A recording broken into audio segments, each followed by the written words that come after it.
শুভ সকাল বন্ধুরা, তোমরা সবাই কেমন আছো? আশা করি তোমরা সবাই খুব ভালো আছো, আর আমিও খুব ভালো আছি। দক্ষিণ দিনাজপুর জেলার একটি ছোট্ট গ্রাম থেকে আমি বেরোই অন্যতম ব্লগে তোমাদের সকলকে অনেক স্বাগত আর অনেক ভালোবাসা জানিয়ে আজকে ব্লগটা শুরু করলাম। দেখতে থাকো ব্লগটা, পাশে থাকো, আশা করি ভালো লাগবে। তো সকালবেলায় দেখতে পাচ্ছ যে কোথাও যাওয়ার ভিডিও। তো আমি যাচ্ছি না, যাচ্ছে কে সেটা দেখতে দাও একবার।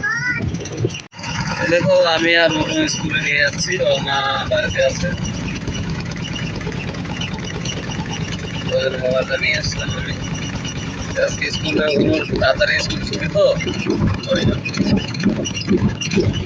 তো ওনারা তো স্কুল থেকে চলে এসছে, একটু আগে আসলো। আর আমি হচ্ছে রান্না করছি, ওরা স্কুল থেকে না আসতে আমি রান্না করতে দিয়েছিলাম। তো রান্না করছি, এই যে দেখো আমি হচ্ছে এখানে পিতা শাক ভাজছি। আর এই শাকটার নাম আমি সঠিক বলতে পারবো না। আর হচ্ছে অনুর বাবা কিন্তু পিতা শাক খায় না, ও ভেবেছিল পাট শাক ভেবে পিতা শাকটা নিয়ে চলে এসছে। আমার কিন্তু খেতে বেশ ভীষণ ভালোই লাগে।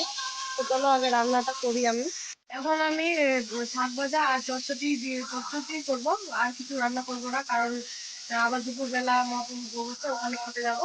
তো আজকে সকালে এটা দিয়ে খাওয়া হবে। তো দেখো রান্নাবাড়ি আমার হয়ে গেছে। এখানে হচ্ছে ডাঁটা, আলু, পেঁয়াজ দিয়ে একটু চচ্চড়ির মতন করেছি। আর হচ্ছে এই যে শাক ভাজা, এইটা দিয়ে আজকে খাওয়া হবে। চলো এখন ভাত খাবো। তো এখানে দেখো আমাদের দুজনের জন্য ভাত বেড়ে নিয়েছি, আর এই যে এখানে অনুকেও দিয়েছি, আর ভাই হচ্ছে পরে খাবে, আর ওর বাবা লেবু কাটছে।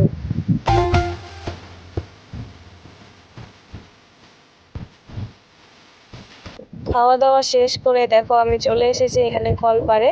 বাসনগুলো ধুয়ে নেবো একবারে, সেই জন্য। আর কলে তো জল থাকেই না, খালি বারবার করে জল নেমে যায়। একবার জল দিয়ে তারপর আবার জল উঠাতে হয়, তারপরেই হয়।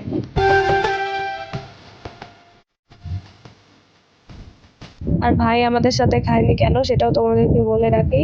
ওর না দাঁতে খুব ব্যথা, সেই জন্য ও খেলো না আমাদের সাথে, মানে এখন দাঁত ব্যথা উঠেছে। সেই জন্য ও বললো যে আমাদেরকে খেয়ে নিতে, আর ও পরে খাবে। ওষুধ নিয়ে এসেছে, কিন্তু ওষুধ খেলেও কমছে না।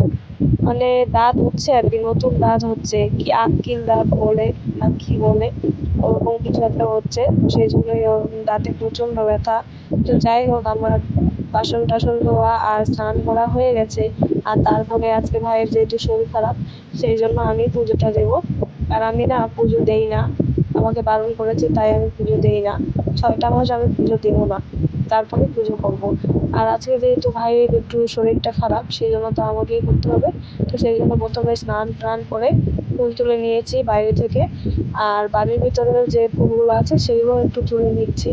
আর আমাদের বাড়ির বাইরে যতগুলো ফুলের গাছ আছে না, প্রত্যেকটা দিন সকালবেলা করে সবাই আসে ফুল নিতে।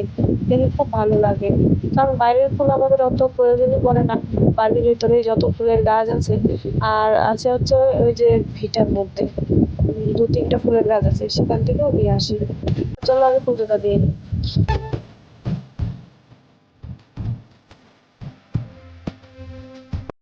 পুজো টুজো দিয়ে তারপরে অনুকে স্নান করিয়ে দিয়ে ঘুম পাড়িয়ে দিয়েছি, আর অনুকেও স্নান করে দিয়েছি। আর তারপরে এখন যাব হচ্ছে ওখানে, বলেছিলাম তো যে মহাপ্রভুর ভোগ হচ্ছে, তো সেখানেই যাব এখন। এই যে অনু, আমরা যাব। আর অনুর বাবা আর তনু শুয়ে আছে, ওরা যাবে কিনা দেখি। তো চলো যাবে।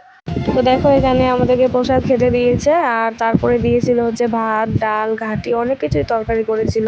আর খুবই ভালো হয়েছিল খেতে। তো খাওয়া দাওয়া শেষ করে যাচ্ছি এখন বাড়ি। এই জন্য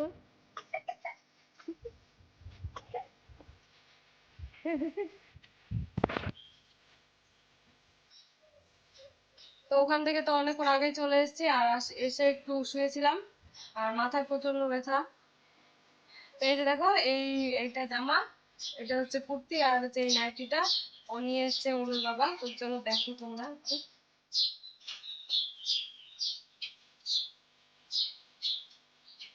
এই যে এটা নিয়ে এসছে। আর হচ্ছে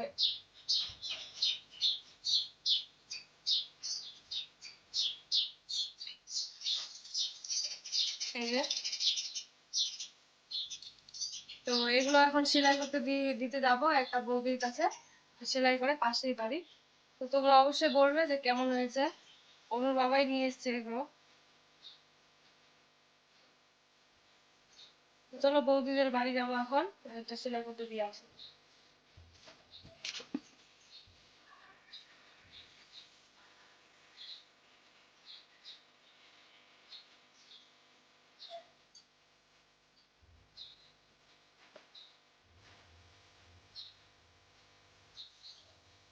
তো এই যে এখানে নিয়েছি কাপড়গুলো, আর অনুর বাবার একটা প্যান্ট নিলাম, এটাও সেলাই করতে হবে, তো চলো যাই। আর এই যে দেখো বাপ বেটি শুয়ে আছে, তো দিয়ে আসি যায়। ঘরের ভিতর তো দেখতেই পেলে কত অন্ধকার, আর আমি এখন যাচ্ছি ওই বৌদিটার বাড়িতে কাপড়গুলো দিয়ে আসতে। তো চলো বন্ধুরা, আজকের ভিডিওটি ছিল এই পর্যন্তই। আবার তোমাদের সাথে দেখা হচ্ছে একটি নতুন ভিডিওতে।